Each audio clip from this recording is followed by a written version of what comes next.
د پښتو ادبي سوسایټي اسلام آباد میاشتیزه غونډه د ګل په ورځ په 9 اپریل کال 2015 اکادمي ادبیات پاکستان رائټر هاوس کې د چیرمن سید محمود احمد په صدارت کې وکړې شوه. د تلاوت کلام پاک نه پس د پروفیسور مابد خان، ارواخاد عدنان جوهر، د وقار علي شاه دریاب د خوري او د عزیز خټک د مرحوم پلار د بخاني لپاره دعاګانې وکړې شوې. هغلی حیات سواتی سره خفګان څرګند کړی شو چې د کورنۍ 15 ځوانان د سړک بده پیښه کې سخت جوړل شوي. خوږشوي شاعر محترم فجی ګل فجی ته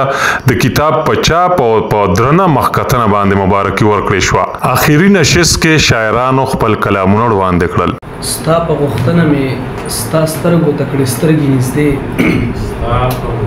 ستا په غوښتنه مې ستا سترګو ته کړې سترګې نږدې،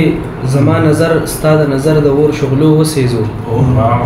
او ستا د اقرار د ونې سوري ته مې ناسته غوښته، ستا د اقرار د ونې سوري ته مې ناسته غوښته، خو تا وجود مې د انکار په سرو غرمو وسېزو. نور نشو لیدې کونډې یتیمان او میندې بورې، نور نشو لیدې کونډې یتیمان او میندې بورې، نور بس کټو پک مارا د سرونو کاروبار، نور بس کټو پک مارا د سرونو کاروبار.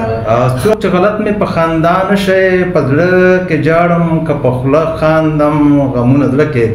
هر چا پټ ساتم زه، غمونه زړه کې هر چا پټ ساتم زه، ځکه هر وخت وړه وړه خاندم، ځکه هر وخت وړه وړه خاندم. چې ځان نه لرم جانان لرم په زړه کې، دا سخت ښکلی ایمان لرم په زړه کې. هر یو ښکلی ځان زما په زړه کې ځای کړي، هر یو ښکلی ځان زما په زړه کې ځای کړي، ګوره څومره لوی جهان لرم په زړه کې. علم د ګونځو فلسفو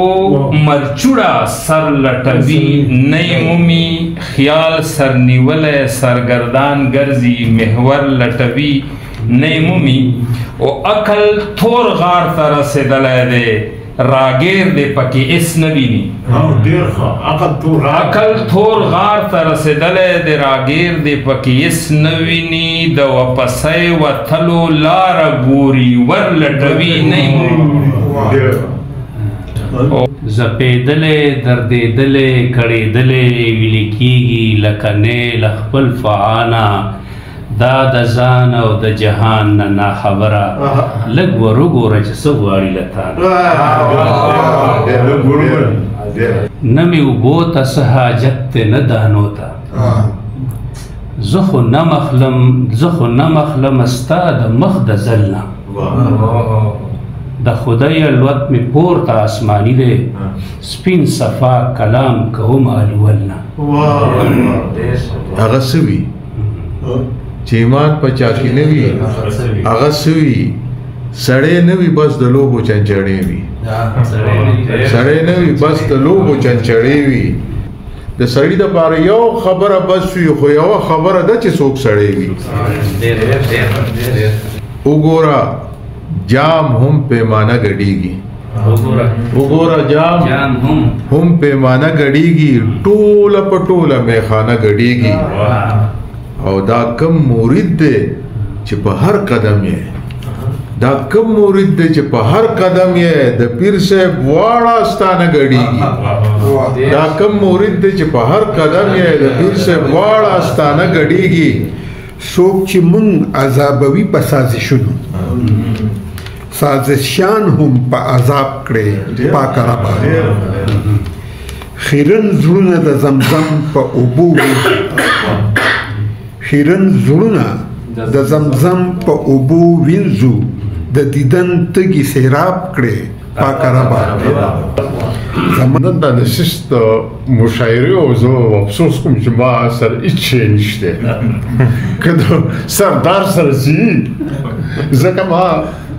ټولو ته پته ده چې نه ما چې کله څه ویلي نو هغه ځای شوي دي، او چې څه پاتې وو نو هغه شکر دی، دا د الله تعالی به هغه نه ځای کولو. سردار پیدا شو، دا راټول کړو، یوزي ته یې جمع کړو، خو هم د ده سره دي. زه لکه الله تعالی چې کوم شعور انسان له ورکړی دی که نه، نو په دې کې د لاشعور یو جر دغه کېږي ځکه موسیقي ده د په دې سره خوشحالېږي نو دا ولې خوشحالېږي چې په دې کې ازلي یو صفت دی لکه انسان چې د موږ چې راغلي یو نو موږ هغه عبدالجبار حمید صاحب ما ته دغه رایي چې ای د قدس د محفل پرده اراده وکړو دوکه شوې دا د کومه ځای نه راغلې او په څه ځای کې میشته شوې زمونږ پیدایش چې دی زمونږ اصل هغه د جنت نه راغلی دی آدم علیه السلام د جنت ته راغلی و دنیا ته نو په هغې جنت کې چې څه وو نه زموږ په دا شعور کې پراته دي په هغې جنت کې به ولې ړقېدې د هغې نه به اواز راوته هغه اواز چې د موسیقۍ رنګ و نو اوس زموږ په لاشعور کې د موسیقۍ سره مینه پرته ده موږ جنت نه دی لیدلی خو چونکې زموږ بنیاد او زموږ ابا او اجداد د جنت نه راغلي دي نو دغه شاعري او دغه موسیقي زموږ په لاشعور کې پرته ده نو نن چې موږ شعرونه واورېده نو هغه د هغه اظهار دی چې اوس هم چې دغه موسیقیت او دغه ابیات راځي نو زموږ لکه خوشحالېږي هغه چې څنګه احساس موږ ته ووایي نو زموږ احساس یې بیدار کړو زه د ټولو شکریه ادا کوم او نن زه ډېر خوشحاله شوم چې موږ داسې څه واورېده چې هغه موږ نور نه اورېدلي د ټولو مننه